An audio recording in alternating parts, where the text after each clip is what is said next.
Oleh karena sebagaimana kita ketahui bersama, walaupun kemudian ternyata disebabkan karena kesibukan kita, apa yang kita sudah ketahui sering terlupa dan terlalaikan, padahal justru merupakan tugas dan amanah yang secara khusus tidak dititip dan tidak diserahkan kepada makhluk yang lain.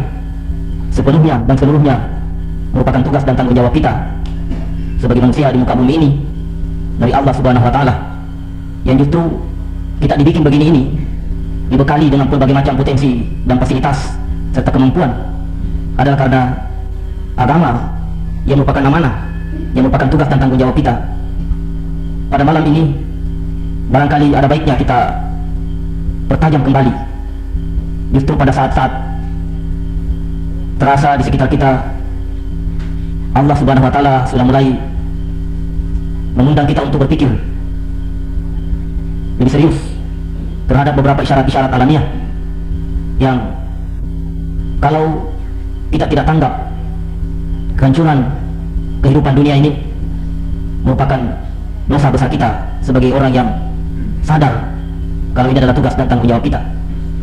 Kita semua juga sudah pada mendengar barangkali peristiwa-peristiwa yang terjadi di luar negeri, di Jepang, di Yunani. Banyaknya orang meninggal karena suhu panas yang begitu menyengat, yang mungkin memang kita bisa berkata ini adalah akibat daripada kerusakan lingkungan.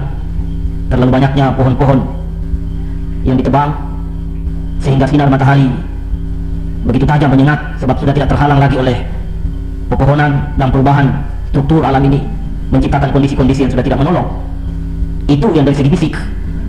Tapi dari segi non fisik, kehidupan manusia lebih parah lagi. Barangkali memang bapak dan saudara kita akan berkata, peduli setan dengan itu semua. Problema pribadi kita saja ini tak kunjung-kunjung teratasi. Dengan jaminan bahwa bapak-bapak dan saudara-saudara punya keyakinan akan kekuasaan Allah Subhanahu wa Ta'ala. Disinilah bahasa keyakinan ini perlu kita manfaatkan. Selama ini memang kita barangkali agak keliru di dalam kehidupan kita. Kita dengan tidak sadar agak angkuh, agak pongah, agak sombong, agak takabur mengandalkan kemampuan pribadi kita, mengandalkan potensi yang kita miliki secara individu, disebabkan oleh karena pendidikan kita yang agak tinggi, jabatan kita agak baik, posisi kita agak menolong, kesehatan kita agak utuh, atau kita kebetulan berada dalam lingkungan keluarga yang agak berada di garis menengah, sehingga pernah berdetak di dalam hati kita bahwa kita mampu mengurus diri, kita mampu mengurus istri kita, mengurus anak kita, dan kita mampu memecahkan problema kita. Walaupun kemudian ternyata dalam pengalaman hidup kita banyak sekali problema-problema yang tidak teratasi. Padahal Allah Subhanahu wa Ta'ala sudah menawarkan satu resep bahwa in tansurullah yansurukum. Ini rumus, ini aksioma, ini informasi yang sangat bermutu untuk kita camkan selalu. Dan ini wahyu, ini Quran. Ini langsung disampaikan oleh Allah Subhanahu wa Ta'ala kepada kita, bukan untuk menjadi nyanyian, bukan untuk menjadi sekedar wirid, bukan sekedar untuk merasakan dan mengharapkan nilai mujizat yang ada di balik ungkapan itu. Perlu kita ketahui bahwa wahyu ini diturunkan oleh Allah Subhanahu wa Ta'ala untuk membimbing kita, untuk menjadi petunjuk kita. Jadi kalau ada ungkapan-ungkapan begini, mari kita sergap dengan penuh keyakinan. Kita terkam dengan penuh kesigapan bahwa informasi ini memang kita perlukan, memang sangat kita perlukan. In tansurullah yansurukum. Manakala kita membantu Allah dalam pengertian membantu dan memenuhi tugas dan tanggung jawab yang dibebankan kepada kita oleh Allah Subhanahu wa Ta'ala, agamanya ini, Islam ini yang suruh, itu pasti juga Allah Subhanahu wa Ta'ala membantu kita. Walaupun memang tidak sesederhana itu, sebab di beberapa kenyataan kita tidak bisa sangkal bahwa banyak orang juga yang kelihatan sibuk mengurus agama, tapi hidupnya tersiok-siok dalam pengertian dari segala sudut, dari segala sisi. Anak keturunannya juga berantakan, rumah tangganya juga berantakan, agamanya juga sendiri kelihatan berantakan. Sebab untuk in tansurullah ini jelas tidak sekedar sibuk, tapi harga dasar yang justru dituntut paling esensial untuk sahnya in tansurullah ini adalah nawaitu kita, niat kita, sikap mental kita, itu harga dasar. Sehingga dengan tajam Rasulullah SAW mengingatkan innamal a'malu binniyat wa innamal likulli imri'in ma nawa, bahwa harga setiap amal itu akan diukur dari nawaitunya, bukan kepada jumlah sumbangan yang dia berikan, bukan kepada voltasi kesibukan yang dia perlihatkan, bukan kepada jumlah keterlibatan yang dia lakukan, tapi harga amal akan diukur dari nawaitu, dari niat. Nawaitu ini tidak akan ada orang lain yang bisa tahu, dan sulit diukur oleh orang lain. Yang tahu cuma yang bersangkutan dan Allah Subhanahu wa Ta'ala. Jadi kita tidak mungkin berlaga dan tidak bisa berbuat mengada-ngada, sebab Allah Subhanahu wa Ta'ala betul-betul memonitoring ini, sebab harga amal kita akan diukur dari sana. Nawaitu kita, Bapak dan saudara-saudara. Dalam kondisi-kondisi tertentu, semua pengurus agama punya motivasi yang kadang-kadang memang cukup merangsang. Tidak bisa disangkal ada faktor-faktor interest yang cukup menggiurkan, mengiringi kesibukan dan keterlibatan kita di dalam menangani urusan agama ini. Banyak orang juga kepingin menjadi panitia masjid saja bendahara, sebab sekali-sekali uang itu bisa dia kembangkan tanpa setahu ketua. Kalau tidak bisa diatur, dia letakkan jabatan kemudian hilang. Dan biasanya panitia masjid lain ya pasrah saja. Faktor nawaitu, Bapak dan saudara-saudara. Orang pergi dakwah, orang pergi ceramah, tidak mudah itu bahwa ini adalah intan surullah. Sebab ini sekali lagi tidak bisa dibuat-buat, tidak bisa kita mengada-ngada, tidak bisa berlaga. Dia akan berdetak dengan detakan yang asli. Nawaitu saya, niat saya, apa betul ini intan surullah? Atau segera mengisi kekosongan, atau terus sibuk, atau kamuflase, atau malah mungkin memang ada interest lain. Nah, Bapak dan saudara-saudara, kita tidak tahu, memang kita tidak tahu persis bagaimana wujud roh yang ditiupkan oleh Allah Subhanahu wa taala di dalam diri kita itu. Kita juga tidak bisa tahu persis bagaimana cara kerjanya roh itu. Tapi yang jelas nawaitu ini bukan kerja fisik. Nawaitu bukan kerja fisik. Yang merupakan aktivitas daripada sang rohani. Jadi kalau memang rohani didetakannya sama dengan program Allah mengadakan kita, mengeksistensikan kita, keberadaan kita adalah seluruhnya dan sepenuhnya adalah karena Allah Subhanahu wa taala yang membuat kita ada, yang membuat kita wujud, maka wujudlah kita. Dengan satu program. Allah tidak membuat kita dengan sembrono dan sembarangan. Allah tidak menciptakan kita secara otomatis. Memang ada program Tuhan. Tidak cuma-cuma. Kita dibuat sedemikian rupa mampu menaklukkan ini alam, mampu menguasai alam. Kita mampu mengendalikan udara, mampu menjinakkan api, mampu mengendalikan air, mampu menjinakkan binatang buas. Karena memang kita adalah halifatullah di muka bumi ini. Itu tidak cuma-cuma, memang ada program Tuhan. Dan potensi yang paling besar di dalam diri kita adalah roh itu.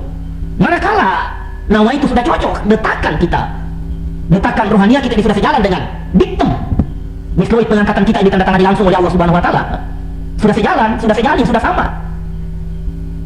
Maaf Bapak dan saudara-saudara. Tidak ada lagi problem. Di sana kita akan menemukan satu kepuasan yang luar biasa, satu kenikmatan yang luar biasa yang mungkin orang lain akan mencap kita gila. Bukan berarti kita tidak punya tuntutan apa-apa lagi, bukan tidak ada keinginan lagi. Tapi itu saja rasanya sudah satu kebahagiaan. Rohani sudah puas, tidak ada benturan lagi Bapak dan saudara-saudara.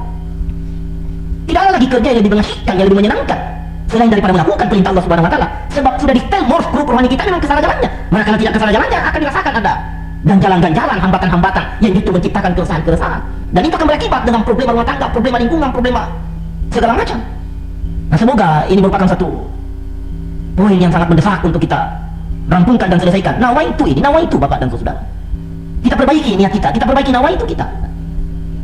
Kalau ini sudah betul, kalau ini sudah beres, kalau ini sudah sejalan dengan program Allah Subhanahu wa taala, niat kita persis dengan dikehendaki oleh Allah Subhanahu wa taala, tinggal kita memanfaatkan jaringan-jaringan yang memang sudah disediakan oleh Allah Subhanahu wa taala antara roh kita dengan Allah Subhanahu wa taala lewat instalasi-instalasi yang memang sudah tersedia begitu banyak.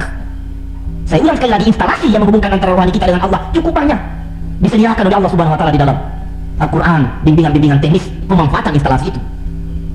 Nah, kalau memang nawaitu kita yang sudah benar, kita sudah mulai mengurusi agama dan betul-betul mau melihat ini agama jalan, mau melihat ini agama tegak, mau melihat agama ini dominan di dalam kehidupan umat manusia sedunia ini, bukan juga kita akan berkata bahwa otomatis segalanya akan beres, tetapi perasaan kita beres. Apa yang dianggap orang sebagai problema bagi kita bukan lagi satu problema. Orang problema besar itu kalau tidak punya kulkas di rumah. Tapi bagi orang yang berjuang di jalan Allah itu bukan masalah. Betul-betul bukan masalah, ini bukan dibikin-bikin. Ada orang sudah merupakan satu pukulan dan luar biasa malunya. 1 bulan bisa berkali dengan istrinya kalau di rumah tidak ada kursi. Tidak usah tidak ada kursi. Kursinya yang sudah bertahun-tahun tidak terganti-ganti, itu problema besar baginya. Bisa kelar itu. Gara-gara menjelang lebaran, karpet berulang tahun tidak tertukar, jendela tidak terganti, kursi tidak terlihat. Itu betul-betul bagi orang itu satu problem. Tapi orang yang memperjuangkan agama, orang yang sudah aktif tentang surga, itu sama sekali bukan problem. Betul-betul bukan problem. Tapi jangan juga timbul kesangka begitu apa umat Islam atau mujahid atau pejuang atau orang membangga agama Allah hidupnya akan murah-mari, sembrono, rumahnya kotor, hidupnya tidak menggiurkan. Tidak. Justru karena tidak problem yang suruh Allah akan turut bekerja aktif sebagai kompensasi wujud daripada janjinya intan surga yang suruh. Cukup banyak bukti Bapak dan saudara-saudara, cukup banyak bukti. Barangkali cukup bijaksana untuk kita tidak harus menyebut nama. Tapi bagi Bapak dan saudara-saudara yang mulia, bukti silahkan buka mata. Tidak jauh berjalan, tidak lama mencari, fakta demi fakta kita akan temukan bahwa apa yang bagi orang satu problema, bagi orang yang intan surga bukan problema, semua akan teratasi dengan sendirinya. Problema kita bagi pejuang itu ya kalau kita sudah berjarak dengan Tuhan, baru kita rasakan sebagai problema. Memang kita rasakan betul-betul satu kerugian kalau tidak bangun salah lain, dan itu memang menjadi sumber keresahan. Kayak apa ini? Kalau kehilangan uang 100.000, mungkin juga akan terasa sebagai satu kerugian, tapi cepat selesai. Kalau uang ada 100.000, memang ada masalah kita mau beli ini, mau beli itu. Tapi kalau tidak ada, tidak usah beli, selesai masalah Bapak dan saudara. Sederhana sekali. Pada waktu ada uang 1 juta, macam-macam problema. Sebab Vespa yang kita mau beli harganya 1,5 juta. Sedan yang kita mau beli harganya 15 juta, tambah besar problema. Tapi begitu hilang uang 1 juta, habis problem. Tidak usah beli Vespa. Jalan kaki saja. Merupakan satu rekreasi, merupakan satu olahraga. Tadinya kan juga memang tidak ada. Ya begitu sederhananya Bapak dan Saudara. Tapi kalau mulai berjarak dengan Allah, tidak salat lain, baca Quran kok tidak mengasihkan ini. Sebab siapa sih yang tidak punya pengalaman? Karena kita baca Quran memang enak gitu. Kadang baca Quran malasnya juga ada keturunan, baru buka sudah ngantuk. Baca 1 ayat kok rasanya berat betul. Tapi kadang baca 5 lembar, 1 juz, asik. Nah justru pada waktu ada timbul rasa malas itu merupakan keresahan rohania. Kita rasakan ada kemiskinan, ada yang hilang di dalam diri kita. Nah Bapak dan Saudara-saudara, semoga dengan nawaitu yang baik menyisihkan waktu dalam 1 minggu 1 hari setiap hari minggu ini, bagian sudah terlibat betul-betul dengan niat untuk lillahi kalimatillah yang mulia. Ini mau melihat ini agama tegak. Kenapa? Sebab kita punya keyakinan kalau agama yang sampai tidak tegak, dunia ini hancur Pak, dunia akan hancur. Semua orang ini mau perang. Semua orang mau perang. Belum lagi problema yang terus-menerus bertambah. Hawa udara sekarang tambah panas. Di daerah-daerah seperti Jepang itu sungai penuh dengan orang berenang. Air mancur penuh dengan air terjun, orang penuh di situ menunggu untuk mendapatkan dinginnya. Kenapa demikian? Isyarat alamiah dari Allah Subhanahu wa taala. Yang bisa menyelamatkan ini kalau agama masih sempat kita bangun.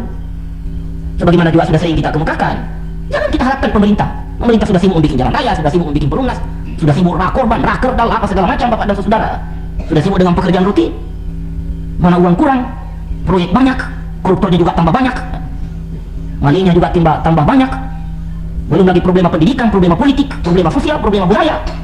Agama ini, sebagaimana kita katakan bahwa departemen yang paling kurang anggarannya segera tidak mati, departemen agama. Itu pernah saya usulkan, dibubarkan saja departemen agama ini daripada anggaran tidak cukup. Lebih diswastakan itu departemen agama. Jadi uang untuk menggaji pegawai departemen agama itu dapat digunakan untuk sepenuhnya mendukung di proyek-proyek keagamaan. Nah Bapak dan Saudara, kalau pemerintah diharapkan membangun agama ini dengan anggaran cuma sekian, tidak dijamin mutuh intan surulahnya itu Bapak dan Saudara-saudara. Lantas kita akan berkata biar aja. Nah, bukan sederhana itu kata-kata biar saja. Sebab dosa kita sebagai khalifah, kalau sampai kita punya andil di dalam upaya menegakkan agama tidak memadai, itu dosa besar. Sebagai khalifatullah di muka bumi ini. Tidak sederhana itu Bapak dan Saudara, fasilitas, kondisi, kemampuan. Kita ini kan sama hebat ini ceritanya ini. Kita mampu terbang sebagaimana burung, padahal kita tidak punya sayap. Kita mampu berenang malah menyelam sebagaimana ikan. Kita mampu menciptakan apa yang Bapak-Bapak sudah saksikan sekarang. Kenapa ini kemampuan-kemampuan itu diberikan oleh Allah Subhanahu wa taala? Dan ini betul-betul kemampuan gratis, kemampuan gratis. Sebab sudah makhluk lain kasihan sekolah. Seperti kera. Sudah dia masuk di fakultas, di perguruan tinggi bertahun-tahun. Hakikat keranya tidak akan hilang Bapak dan Saudara. Kalau dia pakai jas, pakai dasi, malah tambah geli kita, malah tambah lucu, tambah jadi olok-olokan. Belum lagi kalau dia disuruh belajar matematika, kera disuruh belajar matematika. Apa bukan gurunya lebih kera? Apalagi kalau burung-burung, hewan, tidak bisa seperti kita. Manusia ini memoles-moles dirinya, dia sejelek-jeleknya dia akan berubah, kelihatan agak cantik. Apalagi sekarang ada operasi plastik, operasi penipuan. Kenapa ini? Kenapa segala kemampuan ini diberikan kepada kita? Sebab memang kita punya tugas. Tidak mungkin Allah memberikan kemampuan kepada segala untuk makan, kawin dan tidur, tidak mungkin. Agama ini memang memerlukan potensi untuk menegakkannya, memang memerlukan potensi, memerlukan dukungan kekuatan untuk tegaknya agama. Sepanjang sejarah kita lihat itu pengorbanan terus dituntut dalam upaya menegakkan agama, Pak. Memang diperlukan pengorbanan, diperlukan kerja keras. Nah, alhamdulillah, semoga dapat disadari dan dicamkan baik-baik bahwa keberadaan kita di pesantren Baitul ini sebagai lembaga perjuangan, marilah kita terlibat di pesantren ini sebagai pejuang, sebagai mujahid dalam rangka menegakkan agama, bukan dalam rangka apa-apa, dalam rangka menegakkan agama. Sama sekali itu harus dihilangkan, tidak ada interest untuk kaya, apalagi untuk ikut berkuasa, tidak ada. Kita yang melihat agama tegak, agama jalan, agama dominan di dalam kehidupan kita. Sebab di samping itu memang kewajiban kita sebagai persyaratan untuk selamat kelak nanti di akhirat dan juga selamat di dunia, juga supaya alam ini, kehidupan ini tentram hanya dengan agama. Syukurlah Bapak dan Saudara-saudara, lewat pengalaman walaupun buat sementara kelihatannya hanya 1 hari di dalam 1 minggu, kita sudah sisihkan waktu sepenuhnya untuk agama. Semoga kita rasakan itu intan surullah yang suruhku. Sekurang-kurangnya problema kita itu berkurang. Kemarin kan macam-macam problema kita karena tuntutan nafsu. Nafsu menggiring kita, menjebak kita untuk menyusun daftar keinginan. 50 juz tidak selesai itu daftar keinginan kita, 50 jilid. Apalagi kalau sudah berundi dengan istri lebih banyak lagi keinginannya. Dia mau jalan-jalan ke Wina, ke Swiss, ke Tokyo. Dia juga mau mampir di salon kecantikan di Singapura. Dia juga mau mandi-mandi di New York. Dia juga mau singgah di Hawaii. Itu keinginan. Kalau istri dituruti kemauannya, tunggu kali kita mati tidak selesai Bapak dan Saudara-saudara. Kalau kita sudah terlibat intan surullah, ada kepuasan-kepuasan tertentu yang kita sudah nikmati, daftar keinginan ini akan berkurang. Ternyata kita sadar bahwa keinginan-keinginan ini bukan keinginan yang menggembirakan, bukan keinginan yang membahagiakan, bukan hal-hal yang merupakan jaminan bahwa kalau ini terpenuhi maka senanglah kita. Ini malah petaka. Itu tiba-tiba ada kesadaran begitu. Berubah itu daftar keinginan kita. Tiba-tiba daftar keinginan kita, mau salat lain tiap malam yang khusyuk, mau bersedekah membantu orang lain yang ikhlas, mau terlibat lebih banyak lagi dalam mengurus agama. Tiba-tiba itu keinginan kita, mau menyentuh ayat dalam jumlah lebih banyak. Dan keinginan ini tidak memerlukan biaya terlalu besar. Tidak memerlukan biaya terlalu besar. Anak yatim kalau makan kan dia tidak minta sate. Anak yatim sinting itu bapak dan saudara kalau mau diberi makan bilang saya tidak mau. Sebagai anak yatim harus sate. Mana ada anak yatim begitu kan siap? Diberi nasi saja dengan lombok, puas dia. Kalau lapar dia makan betul itu dan senang. Itu tidak memerlukan biaya banyak. Untuk salat lain kan tidak memerlukan, tidak harus naik sepeda untuk pergi salat lain. Tidak harus pakai kipas angin, tidak harus ada AC, tidak harus siapkan roti bakar 5 panci, tidak harus beli karcis, tidak harus antri beli tiket kambunan untuk salat lain. Caranya ya gerak saja, pergi berwudu kemudian berdiri, pakai baju lah 1 lembar bapak dan saudara menurut tuntunan, dan tidak minta biaya banyak. Kesulitan kita berkurang. Dan saya ingin bertaruh, bapak-bapak yang saudara rasakan, kita ingin bertaruh kepuasan rohani kita kalau selesai salat lain. Tolong tanya orang yang belum terlibat di sini, apa yang pernah dirasakan paling nikmat di dalam hidupnya? Apa yang pernah dirasakan paling nikmat di dalam hidupnya? Kemudian kita bertaruh dan bertaruh. Mana kira-kira yang paling nikmat? Kepuasan kita kalau selesai salat lain dan kepuasan dia kalau selesai menjudi.